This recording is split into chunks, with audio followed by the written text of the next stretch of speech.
Today we are building one of the most simple skincare products to formulate, a body oil. But don't let the word simple fool you. A good body oil isn't just about mixing oils together. It's about understanding how each oil behaves on your skin. Hi guys, welcome back to Camray Formulation Academy. Today we're going to make our first body oil. So have you ever seen two bottles of oils where both are natural? However, one leaves your skin feeling soft and silky while the other one leaves your skin feeling very heavy and uncomfortable. Today, I'll show you why. So, today we are building one of the most simple skincare products to formulate, a body oil. But don't let the word simple fool you. So basically, a good body oil isn't just about mixing oils together. It's about understanding how each oil behaves on your skin. So what I'm trying to say is different oil have a way of how they impact the end results of a product. So saa zingine utanunua product then upate product iko soft vizuri, like hata ukismear on the skin you have that good feeling, and then sometimes iko greasy, ina feel thick, ina feel very irritating. So it's not that the product is bad, it's just that they do different functions at that particular time and they have different ingredients at that particular time. Now, that is what you're going to understand today so that to enable you make your own body oil however you want to make it feel. So if you want it to have scent, if you want it to have fragrance, if you want it to smell nice, that's all up to you. So welcome to our first edition body oil series. Now, what do you need when you're making a body oil? That is the first thing that you need to understand. First of all, for those who are new here, welcome. I'm Betty Mora. So I'm the founder of Camray Naturals, which is a company that deals with acne, eczema, hyperpigmentation. So I've been a cosmetic formulator since 2019, and I've formulated products for Camray and for other brands at the moment. So you're in safe hands. Let's dive in. So first of all, body oil is an anhydrous product.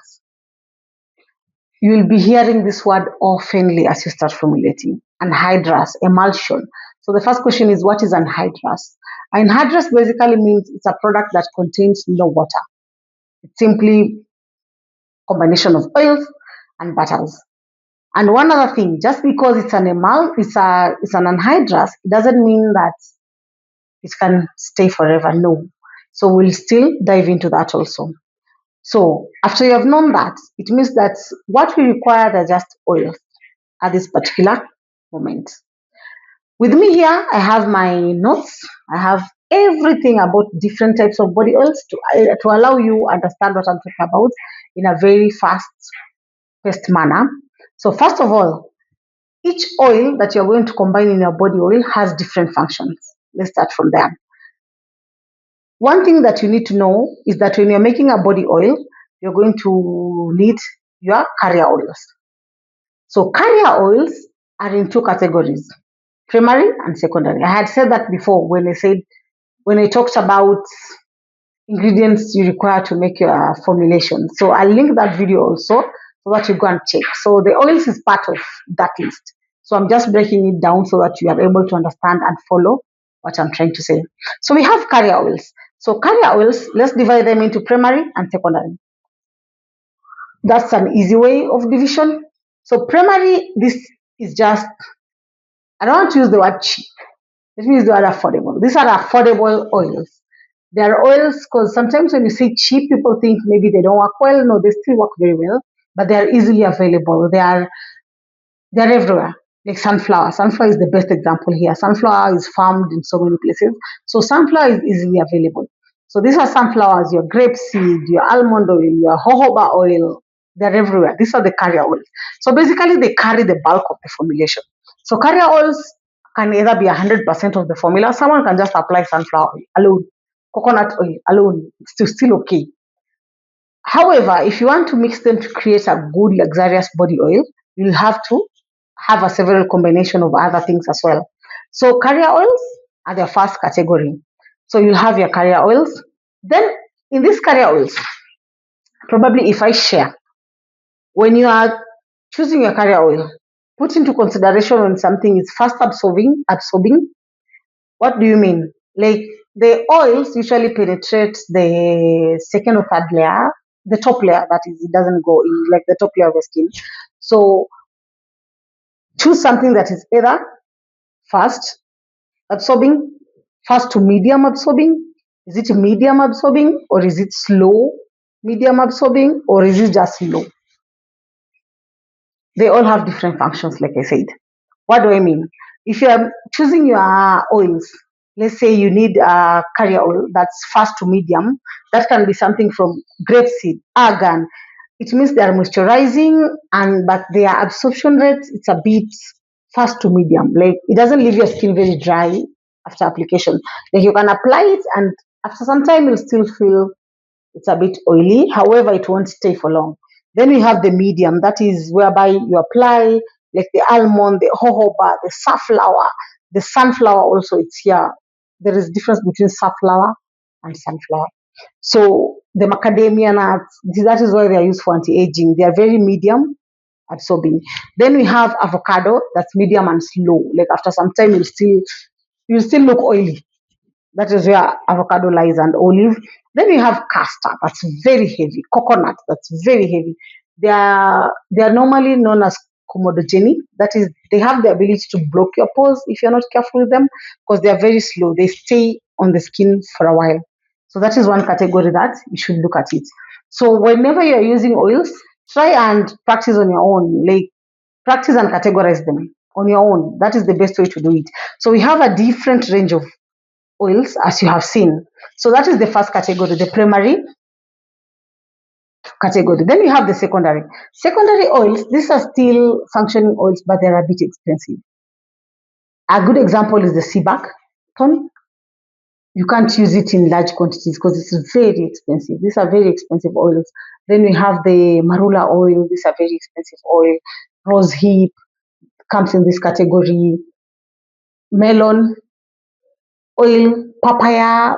You see these names that are very exotic, that you hardly, the procedure of getting oils from them is very hard. It's not like the first one. The first one, actually, when you buy them, the primary oils, ensure they are cold pressed, because you can easily get them from the cold press method. You can get all the nutrients, get all the benefits from them. The secondary ones, these are oils that are it's very hard for you to find them, first of all, in Africa. If you are in Africa, like locally available, it's very hard. Like marula oil is very expensive even in Africa. Rose hip oil is favorable. That's why most people use rose hip. Then when you go to sea buckthorn, very expensive. So that is how you choose the secondary oil. Then apart from that, the next category of oils that you're going to have in this category is what is called essential oils. That is in aromaceutical. So our essential oils basically stem from those ones that are photosensitive and those ones that are not. How do we categorize essential oil? Before you use any essential oil, kindly know your limits. Like what's the dermal limit of that essential oil? So mostly they are ranged between 1 to 3%. However, for a start, keep it less than 1%. And then this is the thing. When you're using essential oil, I'll advise you to check on your allergies, most of them, because they can be very irritating and they can make your skin to be very sensitive.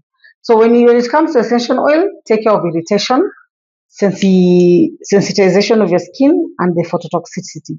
What I mean by phototoxicity is kuna zile essential oils zenye zikikuwa exposed to the sun, mostly like the lemon. I know these are essential oils that people love because they kind of have that brightening effect, but the ones with high vitamin C, the lemon, the orange, the tamarind, those ones, they're affected by light and sun. So sometimes when you buy a product or when you apply oil, alafu ukienda nje unapata kuna mtu atakwambia ai, tangu nipake mafuta naona ni kama nakuwa mweusi. Those are the effects of the phototoxicity of these essential oils. And then you have sensitive, whereby you apply some oils and then you start itching. But essential oils, they are best part of any body oil because their functionality is very high. Let's say, for instance, you are suffering from back pimples. There are people who have a lot of pimples on their back, like you have blemishes on the back, on the body, on the legs. for you employing as an essential oil such as tea tree, it works better for you. So you see, like just a little change in your body oil can make a very magnificent change in your skin.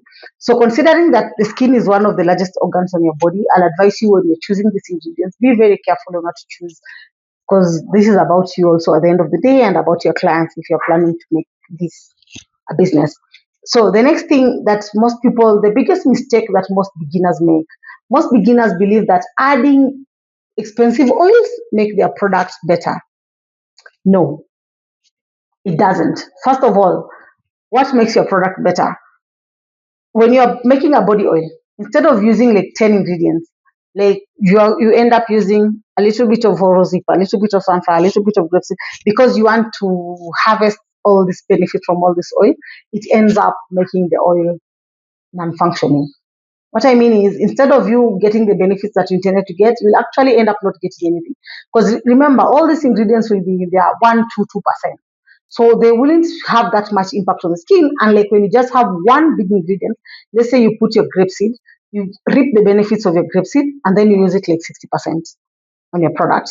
So that is also one thing. And then just because you buy an oil, let's say you end up buying marula oil, which is very expensive in this category, you decide to put marula oil at 80%, it doesn't mean that you'll reap the benefits. That's what we mean by the more expensive your product doesn't mean the more the functionality. Because at times people think that because sunflower is cheap, because olive is cheap, they work less. No, olive is a very good oil. So they can still give you the benefits that you want instead of going expensive as a beginner. The next thing is texture.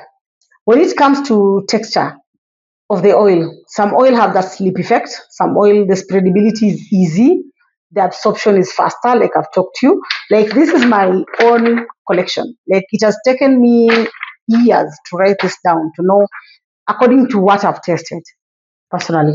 So I'll still ask you to do the same. Test each oil, then categorize them. Is it fast absorbing? Is it like what's the benefit of this oil at the end of the day? Then you need to look at the absorption and the properties too. So for instance, let's say you want rosehip. Ask yourself, why do you want rosehip? If it's for anti-aging, it's good for scars, yes. But if you want for moisturizing effect, you just want to get oily on the skin, it's just moisturizing, then you don't need to use rosehip because rosehip is very expensive. I advise you to use something like grapeseed. That is what goes through the mind of a formulator. Like, what is the benefit of whatever you want to do? So that determines what you buy. Let's say you need something for anti-inflammatory. Anti-inflammatory, I'll advise you to go for neem. However, that brings me to my next topic, the scent. When you use products like neem has a very good anti-aging, anti-inflammatory properties. However, the scent is bad. Neem smells bad. So that is something that you have to put into consideration. There are some oils that have very good benefits, but you might not be able to withstand the smell. So for that, you just mix. That is why mixing of oils is better. So you can employ using fragrance, essential oil to just neutralize the scent, but still get the benefits of the product. Then such products, buy them in very small quantities. I'll keep emphasizing this because I'm a victim of that. I remember the first time when I started formulating and I read about the benefits of garlic. Even before I finish now, you can imagine the set. I read about the benefits of garlic oil. Garlic oil is a very good oil when it comes to anti-inflammatory, acne, eczema, and it's a very good oil in short. So I bought garlic oil, and unfortunately, I even bought bulk because I knew the benefits, and since I'm a professional formulator, so had plans to work with it. So I ended up making soap. I started with soap, and it was a very huge batch. So we ended up making the soaps. We allowed the soaps to go, but the smell. Oh my god, the smell was so bad that whenever you could just open the lab, like the entire lab smelled garlic. One day I decided now after curing, I just decided to put a room, place the oil in the room, the oil and the soap, so that just that room can just be like a garlic room kind of. But one day I decided to take a shower with the soap just to test before I roll it out in the market. My god, the smell. The, The smell just couldn't go away. And I ended up making another batch, mixing garlic with at least three peppermint and lavender to try and neutralize it. And the smell was just bad.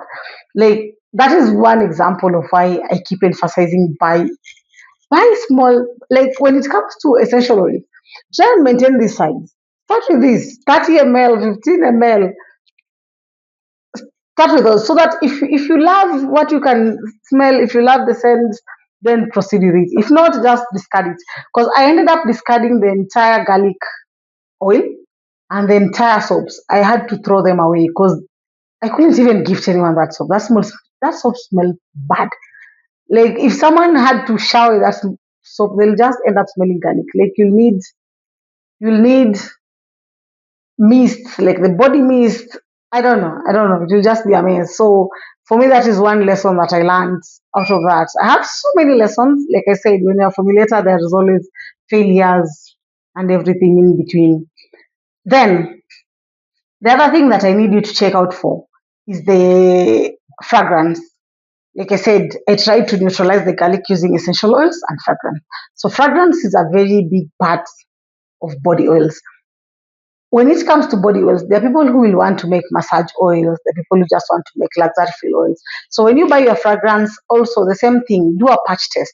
Check if it fits your skin, check if you don't react with it, then go ahead and use it.